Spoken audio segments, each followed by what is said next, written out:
ये जो manic episode है, आपने शॉर्ट में बताया है कि मतलब उसमें क्या होता है एग्जैक्टली, लेकिन फिर भी हमारे यहाँ पे जो दर्शक है उनको पता चले कि कैसे पहचाने मैनिया का जो फेज है, वो कैसे वो पहचान सकते हैं, ताकि अगर सिम्टम्स उनको पता चले और उनके सामने वो याद आ जाएगा कि हाँ ये लोग था, ये बंदा ऐसा करता था, तो ये शायद से मैनिया था। या फिर अगर उनके सामने अभी फिर कभी कोई ऐसा बंदा आता है तो उनको पता चले कि ये मैनिया है और उनको ट्रीटमेंट की जरूरत है, तो आप उनको सिम्टम्स जो है, सिम्टोमेटोलॉजी जो है वो क्या होती है एग्जैक्टली? जैसे मैंने कहा कि मेन लक्षण जो है इसका ये है, बहुत खुशी, बहुत तेजी, बहुत पॉजिटिव जैसे विचार आना, इतने ज्यादा पॉजिटिव विचार आना कि मूड जो है ओवर कॉन्फिडेंस में पहुंच जाना। तो एक प्रकार से जैसे इसके टिपिकल सिम्टम्स जो है, बहुत ज्यादा विचार आना, बहुत कंटिन्यूस बोलना। जब आदमी इतना बोलता है कि हम उसको अगर रोकने जाए या बीच में हम बोलने की कोशिश करें तो हमको बोलने नहीं देता, हम पे गुस्सा हो जाता है, चिड़चिड़ापन हो जाता है, किसी की बात नहीं मानना, कहना कि मैं ही सही हूँ बाकी सब गलत है, इतना पॉजिटिविटी आ जाना। उसके साथ अग्रेशन भी आना, कभी गुस्सा कर देना, मारपीट कर देना, झगड़ा कर लेना किसी से भी, अनजान लोगों से भी बातचीत करना शुरू कर देना, अनजान लोगों से भी बहुत प्यार से बात करना जैसे कि इन लोगों को सालों से जानते हैं, बहुत ज्यादा खर्चा करना शुरू कर देना, नई नई चीजें लेना, नए नए प्लान बनाना, ये भी खरीदना है, वो भी खरीदना है, ऐसा महसूस होना कि मेरे पास बहुत पैसे हैं, मेरे पास बहुत रिसोर्सेज है, तो मैं कुछ भी खरीद सकता हूँ, कुछ भी कर सकता हूँ।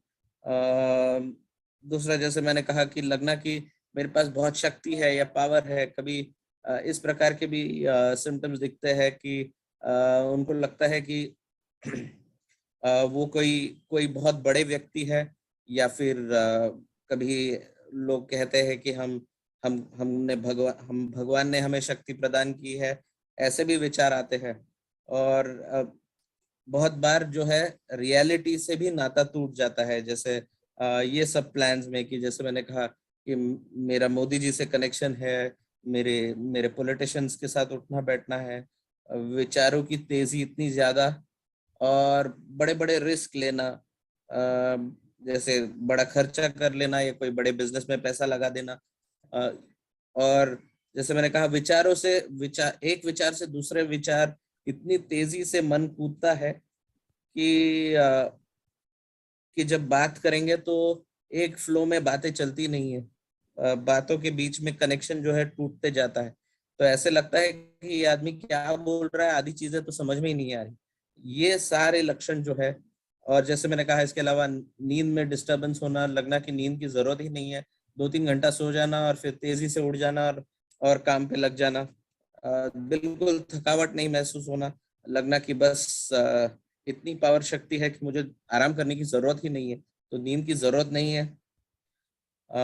इसके साथ अक्सर जो है जैसे सेक्स विषय भी बहुत विचार आना, मतलब बहुत ज्यादा सेक्स सीकिंग करना, तो अक्सर ये लोग कभी प्रोस्टिट्यूट्स के पास जाना, ऐसी चीजें भी होने लगती है, या फिर बहुत सेक्स का डिमांड करना, ये भी सारे लक्षण बाइपोलर डिसऑर्डर के मैनिक फेज का पार्ट हो सकते हैं।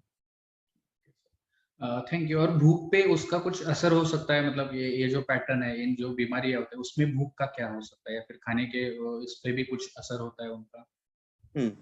दोनों तरह के लक्षण देखे गए हैं, जैसे बहुत ज्यादा भूख लगना और खाने की तरफ बहुत इंटरेस्ट लेना, तो नई नई जगह पे खाना, ऐसा भी हो सकता है। या दूसरे एंड पे ऐसा भी हो सकता है कि भूख बिल्कुल नहीं लगना और लगना कि खाने की भी जरूरत नहीं है, मेरे पास इतनी एनर्जी है कि फूड की भी जरूरत मुझे हार्डली है।